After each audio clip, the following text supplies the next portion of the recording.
ranked by Forbes magazine as the biggest fictional enterprise of all time.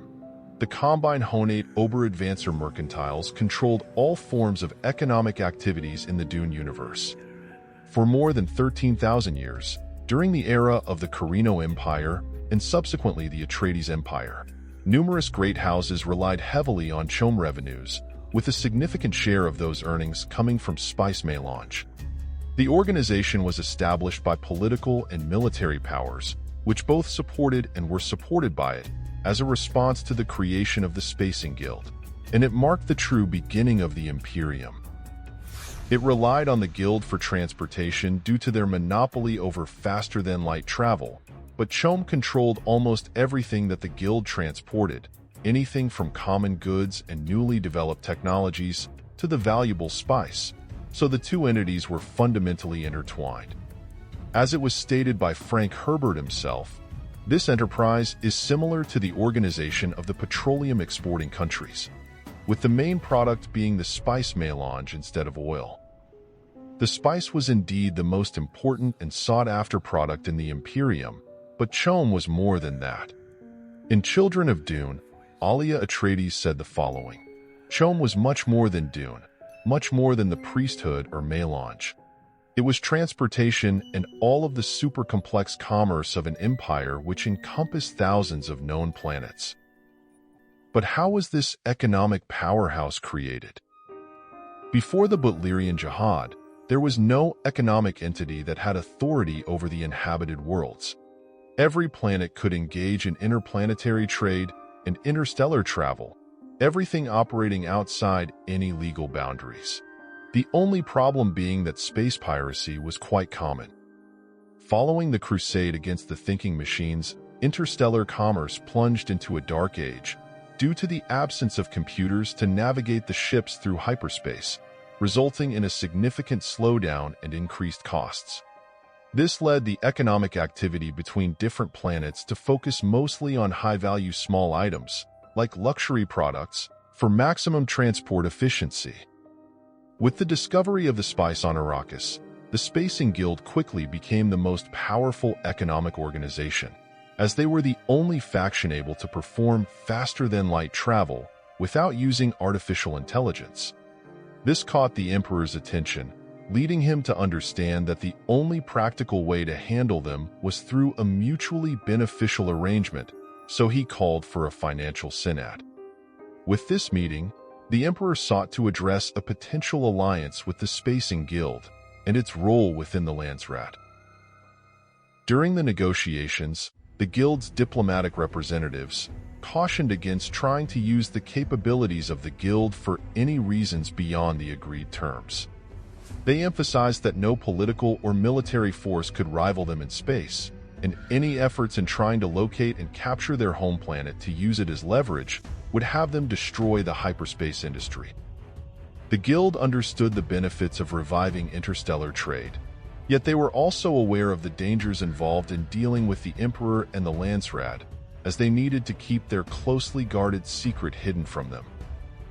Their expertise in navigating ships depends not only on their extensive training, but also on the spice trance.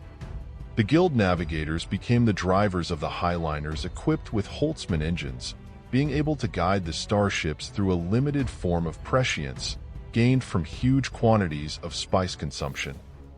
They wanted to maintain a monopoly over faster-than-light travel at all costs, and in a brilliant move of deception, they presented the spice as merely a substance that extends human life. The Guild ambassadors initially claimed they were unaware of its origin and managed to dispel any doubts of having other effects, a tactic that worked for hundreds of years. Even so, the spice's ability to influence aging was enough to strengthen the Landsraad's feelings towards the Guild and recognize their importance in reviving commerce across the Imperium. Over time, it became clear that the Guild and the Landsraad shared aligned interests in the economic advantages of trade, but a major issue came from the influential great houses who aspired to become the new imperial authority. Those who were eager to become the new imperial house viewed the Spacing Guild as a potential avenue to achieve their goals by dominating this new trade mechanism, but the guild consistently refused to engage in any type of private agreements. This was an alarming sign for the emperor, and together with his chief financial officer, came up with a solution for this situation. It involved a series of meetings with the most powerful of the great houses, first individually and then as a group, presenting the advantages of creating one big enterprise. 2.5 years later, the emperor organized a full session and introduced the plan for establishing CHOAM. Following several months of debates over various details, the charter was eventually approved, with the vote of the Landsraad being practically assured due to the significant overlap in membership between the two organizations. In the following years, extensive negotiations took place between the CHOAM directors and the guild agents. During the discussions, a lot of details were debated, including percentages, commercial sectors, product rights, and transportation costs, until an agreement was achieved. The structure consists of shareholders, and the ones with the highest percentages were appointed as directors on the board. The shareholders are from the Landsraad, which includes the minor houses, the great houses, and the Imperial House, with the Spacing Guild and the Bene Gesserit also having a stake in this organization. As expected, the directorial positions are primarily occupied by the great houses, members who have under their control at least one planet, but the emperor retains the authority to appoint or remove members on the board.